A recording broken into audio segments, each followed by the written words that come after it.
Hello everyone. Ujjain संभाग हम पढ़ रहे हैं और उसके अंदर हमने 3 जिले पढ़ लिए। अब आज हम पढ़ेंगे उज्जैन जिला। चलिए, तो कुछ जानकारी हम पहले ही डिस्कस कर लेते हैं जो कि आपको भी पता है और जनरली वो सबको पता होती है, मतलब चाहे वो पीएससी की तैयारी कर रहा हो या ना कर रहा हो, कि उज्जैन किसके लिए प्रसिद्ध है। पहले हम वो सारी चीजें डिस्कस कर लेते हैं जिससे कि आपको मतलब ये समझ में आ जाएगा कि इसके बारे में आपको आधे से ज्यादा चीजें तो ऑलरेडी पता है। ठीक है, तो उज्जैन को महाकाल की नगरी कहते हैं। महाकालेश्वर मंदिर है शिव जी का। ठीक है, उसके बाद दूसरी बात, शिप्रा नदी है यहाँ पर। शिप्रा नदी के तट पर स्थित है उज्जैन। ठीक है, इसके बाद फिर एक और चीज जो याद आती है वह है सिंहस्थ, है ना। लास्ट टाइम 2016 में सिंहस्थ लगा था मेला, कुंभ का मेला, जो कि हर 12 साल बाद लगता है। उज्जैन में जब लगता है तो उसको क्या बोलते हैं? सिंहस्थ बोलते हैं। ठीक है, तो इसके लिए भी प्रसिद्ध है। फिर उसके बाद किस लिए प्रसिद्ध है? मध्य प्रदेश की धार्मिक नगरी बोलते हैं इसको, है ना। मूर्तियों का शहर बोलते हैं, मंदिरों की नगरी बोलते हैं, महाकालेश्वर की नगरी बोलते हैं। तो ये सारी चीजें क्या हो गई? उपनाम हो गई। फिर इसके बाद एक चीज और, जब हमने 16 महाजनपद पढ़ी थी तो उसमें हमने एक महाजनपद पढ़ी थी अवंतिका, है ना।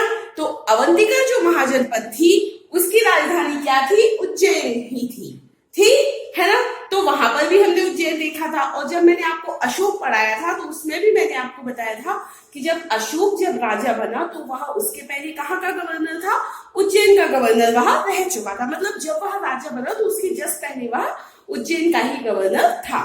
ठीक है, तो ये सारी चीजें पढ़ी, तो अपन को ये सारी चीजें तो ऑलरेडी पता है। ठीक है, अब हम देख लेते हैं और क्या क्या है उज्जैन में। ठीक है, तो देखिए, सबसे पहले तो जनसंख्या की बात कर लेते हैं। 19,86,864 यहाँ की जनसंख्या है। ठीक है, 19,86,864। ठीक है, ज्यादा कुछ उस पर जोर नहीं देना अपने को, ये चीज कोई इतनी एज आंकड़े आपसे नहीं पूछी जाएगी। ठीक है, फिर बात कर लेते हैं क्षेत्रफल। तो उज्जैन का क्षेत्रफल है 6,069 वर्ग किलोमीटर। ठीक है, 6,069 वर्ग किलोमीटर। साक्षरता देखी जाए यहाँ पर तो साक्षरता है 72.3%, 72.3%। ठीक है, फिर लिंगानुपात है 955, मतलब प्रति 1000 पुरुषों पर कितनी महिलाएं हैं? 955 महिलाएं हैं। फिर प्राचीन नाम अवंतिका उज्जैनी। ठीक है, ये प्राचीन नाम है उज्जैन के। कई जगहों पर अवंतिका नाम का उल्लेख मिलता है, कई जगह उज्जैनी नाम का उल्लेख मिलता है।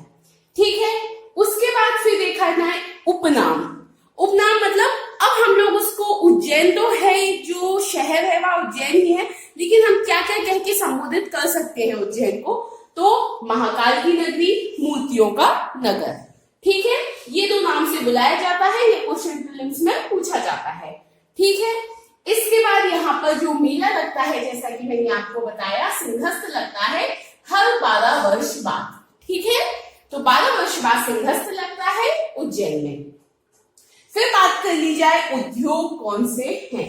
अब देखिए, कई सारी चीजें अभी तक जो पढ़ी वो सब तो आपको ऑलरेडी पता थी। अब हम देख लेते हैं उद्योग कौन कौन से हैं। तो उज्जैन जिले में ही नागदा एक तहसील है, तो नागदा में कृत्रिम रेशे बनाने का कारखाना है। ठीक है, तो नागदा में कृत्रिम रेशे बनाने का कारखाना है, ये क्वेश्चन पूछा जाता है प्रीलिम्स में। सॉरी। उसके बाद कॉटन सीड सॉल्वेंट प्लांट है। ठीक है, फिर सोयाबीन संयंत्र है।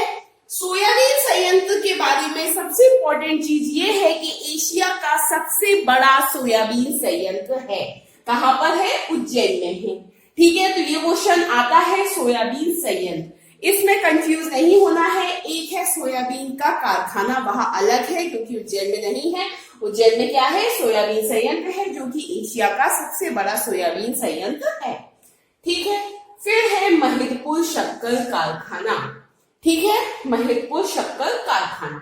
तो हमने देखी थी जीवाजीराव शुगर मिल्स, देखी थी कहां पर? मंदसौर में। यहाँ पर क्या है? महिदपुर शक्कर का कारखाना है। थोड़ा सा कनेक्ट करते चलिए कि वहां पे क्या है, यहाँ पे क्या है, जिससे कंफ्यूजन ना हो अपने को। ठीक है, तो एक तो नागदा में कृत्रिम रेशे बनाने का कारखाना हो गया, फिर cotton seed solvent plant, soybean संयंत्र और महिदपुर शक्कर का कारखाना है। ठीक है, अब देख रहे हैं पर्यटन स्थल, इसमें से बहुत सारे पर्यटन स्थल ऐसे हैं जो कि जनरली सबको पता होते हैं, या जो लोग घूमने गए होंगे तो उनको तो फिर सारी चीजें ही इनमें से पता होगी। ठीक है, तो एक तो है भृतहरि की गुफाएं, भृतहरि की गुफाएं। फिर संदीपनी आश्रम है जहां पर कृष्ण भगवान और बलराम जी ने वहां पर अपनी शिक्षा ग्रहण की थी, तो संदीपनी आश्रम भी है उज्जैन में। ठीक है, तो मतलब पौराणिक दृष्टिकोण से ये बहुत इंपॉर्टेंट है एक तरीके से, यह इसीलिए इसको धार्मिक नगरी भी बोला जाता है। ठीक है, सांस्कृतिक या धार्मिक बोला जाए तो उस दृष्टिकोण से यह बहुत इंपॉर्टेंट है, पवित्र नगरी है ये। ठीक है, फिर बड़े गणेश मंदिर है, काल भैरव मंदिर है, कालिया देवी मंदिर है, साक्षी गोपाल मंदिर है, जंतर मंतर है उज्जैन में। ठीक है, चंपा की बावड़ी, मंगलनाथ मंदिर। मंगलनाथ मंदिर जो है वह नवग्रह मंदिर है, यहाँ पर उसी में है मंगलनाथ मंदिर, और यह जो मंदिर है वह साल में एक बार ही खुलता है। ठीक है, और मंगलनाथ को पृथ्वी का केंद्र भी कहा जाता है। ठीक है, तो इसलिए भी ये इंपॉर्टेंट है। ठीक है, तो मंगलनाथ मंदिर भी लिखा आ सकता है या नवग्रह मंदिर भी लिखा आ सकता है, और यह वर्ष में एक बार खुलता है, तो ये क्वेश्चन आ जाता है प्रीलिम्स में जनरली। फिर इसके बाद वैश्य टेकरी स्तूप है, कालिदास अकादमी है। कालिदास समारोह भी उज्जैन में ही होता है। जब हम समारोह पढ़ेंगे, कौन सा समारोह कहाँ होता है, सुभद्रा कुमारी चौहान समारोह कहाँ होता है, कालिदास समारोह कहाँ होता है, तब हम ये सारे शहर अलग से भी पढ़ेंगे, लेकिन जो चीजें यहाँ पर आपको आ रही है तो वो यहाँ पर भी आप देखते चलिए। ठीक है, तो कालिदास समारोह भी होता है उज्जैन में, कालिदास एकेडमी है उज्जैन में। इसके बाद एक और जो सबसे ज्यादा इंपॉर्टेंट है प्रीलिम्स के लिए, वह है प्रतिशत की दृष्टि से सर्वाधिक अनुसूचित जाति जनसंख्या वाला जिला है। ठीक है, आपसे जनरली जनसंख्या नहीं पूछी जाएगी, क्षेत्रफल नहीं पूछी जाएंगे, जैसे कि मैंने आपको स्टार्टिंग में ही बता दिया था, कोई ऐसी चीज कि सर्वाधिक अनुसूचित जाति है या जनजाति है या फिर जनसंख्या घनत्व तो सबसे ज्यादा कहाँ है, या सबसे ज्यादा क्षेत्रफल किस शहर का है, इस टाइप से क्वेश्चन आते हैं। एग्जैक्ट आंकड़े जनरली नहीं पूछे जाते। ठीक है, इसके बाद तो क्या बताया मैंने आपको, प्रतिशत की दृष्टि से सर्वाधिक अनुसूचित जाति जनसंख्या। अब ये याद रखना है कि प्रतिशत की दृष्टि से है ये। ठीक है, क्योंकि एक क्वेश्चन और आएगा सर्वाधिक अनुसूचित जाति जनसंख्या कहां पर है, लेकिन ये क्या है, प्रतिशत की दृष्टि से है। ठीक है, तो ये याद रखना है, प्रतिशत की दृष्टि से सर्वाधिक अनुसूचित जाति जनसंख्या वाला जिला है उज्जैन। फिर विश्व का एकमात्र स्थान जहां 21 जून को सूर्य 90 डिग्री लंबवत होता है। ठीक है, विश्व का एकमात्र स्थान है ये उज्जैन, जहां पर 21 जून को सूर्य क्या होता है, लंबवत होता है 90 डिग्री। ठीक है, इसके बाद फिर क्या है, उज्जैन को राजा विक्रमादित्य ने अपनी राजधानी बनाया था। अगर आप उज्जैन गए हो तो वहां पर भी मतलब एक स्थल है जहां पर उनका सिंहासन बना हुआ है, उसमें विक्रमादित्य की मूर्ति है, तो है ना, तो ये ऐतिहासिकता के उससे देख लिया जाए तो क्या है, विक्रमादित्य ने अपनी राजधानी बनाया था। फिर 600 ईसा पूर्व में भारत के 16 महाजनपदों में शामिल अवंती की राजधानी उज्जैनी थी। ठीक है, जैसे कि मैंने आपको बताया, जब हमने 16 महाजनपद पढ़े थे तो उसमें हमने अवंती पढ़ा था। ठीक है, फिर हमने ये देखा था कि मगध साम्राज्य का उत्कर्ष हो गया था, इसलिए फिर डिटेल हमने कहाँ स्टार्ट किया, मगध को स्टार्ट किया।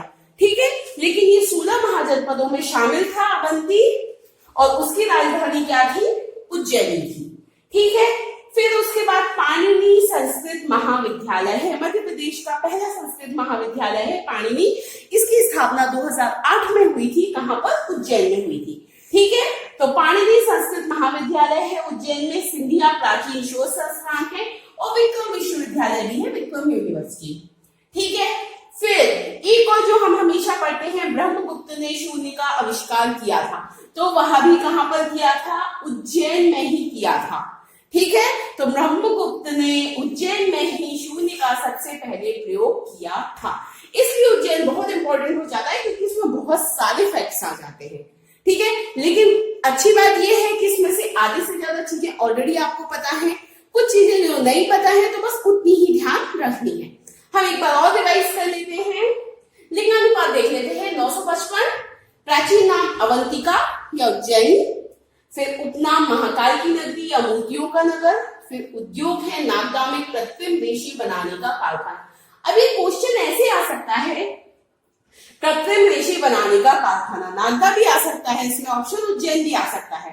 ठीक है, तो अगर मान लो दोनों आए हैं तो आपको नागदा ही लगाना है, लेकिन अगर नागदा नहीं आया है तो आपको फिर उज्जैन लगाना है। ठीक है, इसके बाद कॉटन सीड सॉल्वेंट प्लांट है, सोयाबीन संयंत्र है जो कि एशिया का सबसे बड़ा सोयाबीन का संयंत्र है।